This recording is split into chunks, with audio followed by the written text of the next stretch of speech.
Ego is the final guardrail. When someone clings to a discredited model or theory, it's rarely just about the facts being wrong. It's about the web of psychological, social, and identity-based investments around those facts. Here's a breakdown of the main reasons. Sunk cost fallacy. I've already put too much into this to walk away.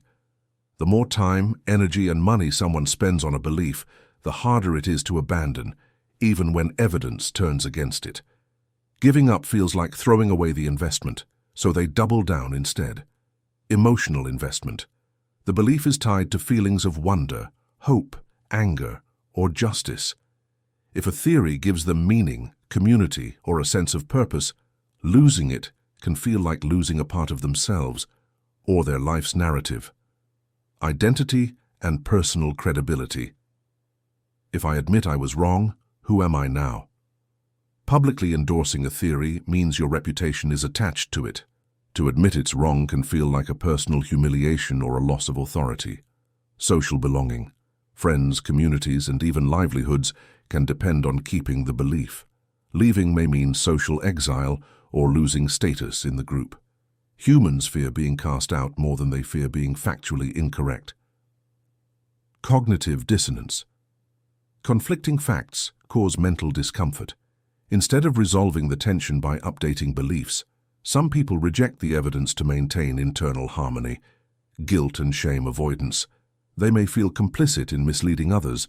Admitting they were wrong might mean admitting they've misled friends, family, or followers, and facing that guilt is too painful. Ego protection.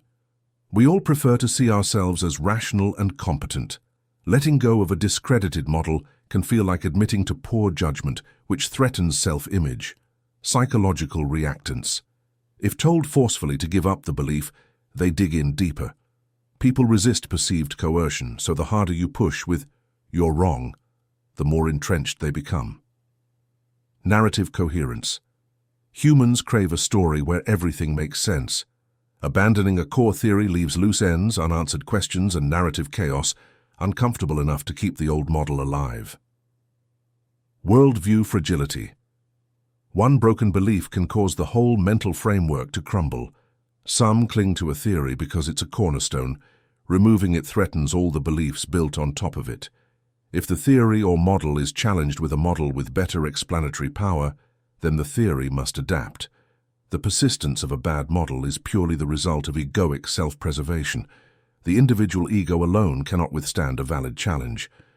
As the media ecosystem confronts the off-world stage perspective, many will remain in Trutherville, despite the paradigm-shifting information regarding the red pill movement and the propaganda that drives it. When all the establishment guardrails have been removed, the final barrier to full-on exiting the world stage perspective will be each individual's loyalty to wrong answers. Those that cannot admit to being wrong will remain mind war casualties, stuck in Alex Jonestown, drinking that Kool-Aid, or down and out on Q Street, hooked on hopium and desperate for Q drops. Those that recognize the world stage model for what it is confront many misconceptions and false beliefs to arrive at a stable philosophical stance regarding media and worldview formation. Categories of disbelief. High-information disbelief versus low-information disbelief. Not all disbelief is equal. To reject a claim can mean very different things depending on the quality of thought and the depth of information behind the rejection. High-information disbelief is skepticism in its truest form. Here, disbelief is a conclusion drawn from evidence, reasoning, and careful evaluation of the available facts. The skeptic does not reject out of reflex, but out of process. They can explain why they disbelieve. The evidence is insufficient, the logic is flawed, or the claim contradicts well-established knowledge. This type of disbelief is open-ended.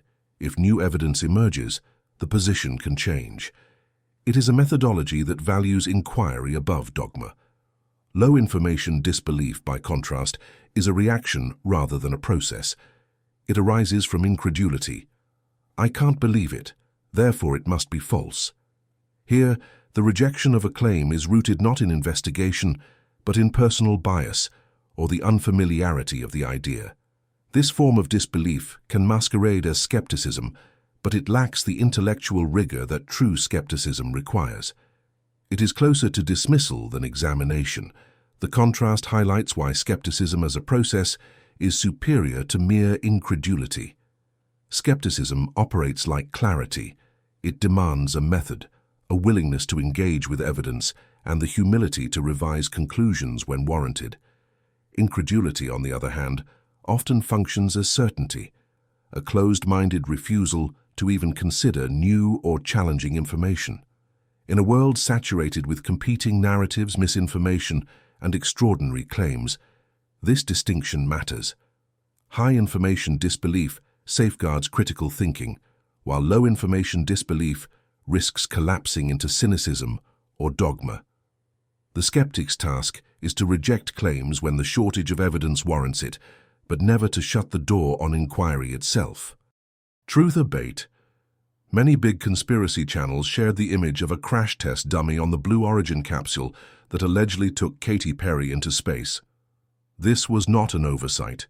This was intentionally planted false evidence. The image is from a separate test flight and is not further evidence that the Katy Perry launch was a hoax. We don't need an image of a dummy to call the event questionable, so why would someone seeking to expose the fraud plant a false lead if the truth was on their side? Because the big channels aim to discredit their own well-intentioned followers. This is a pattern. We see it in shootings too. There are often false leads planted to discredit the conspiracy theorists who think the event is fishy. Truth-or-bait is spread by the same controlled opposition agents who later do the guardrailing. By guardrailing, I refer to the misinformation talking points that A. agree there is a conspiracy, but B. disagree with the position that the event in question is fake. None of the big channels calling the Katy Perry launch fake are calling out the media fakery outside of it. These are the same big channels that think the deep state shot at President Trump. They believe there is a conspiracy, but also B. that the event is fundamentally real. In this case, they may agree that Katy Perry's ride to space was fake, but they will simultaneously believe that Elon Musk is sending stuff into space. Additionally, they believe that President Trump's Space Force is legitimate. The truth-or-bait could serve the purpose of keeping the audiences of the controlled opposition in line. It simultaneously vindicates and nullifies them. Limited hangout operations operate in this same manner. A limited hangout operation is an intelligence or propaganda tactic where an organization, usually a government, intelligence agency or corporation, reveals a portion of the truth to cover up a larger, more damaging secret. How to handle truth-or-bait? Suspend judgment. The alleged evidence of hoaxery must be examined thoroughly. Always consider its source.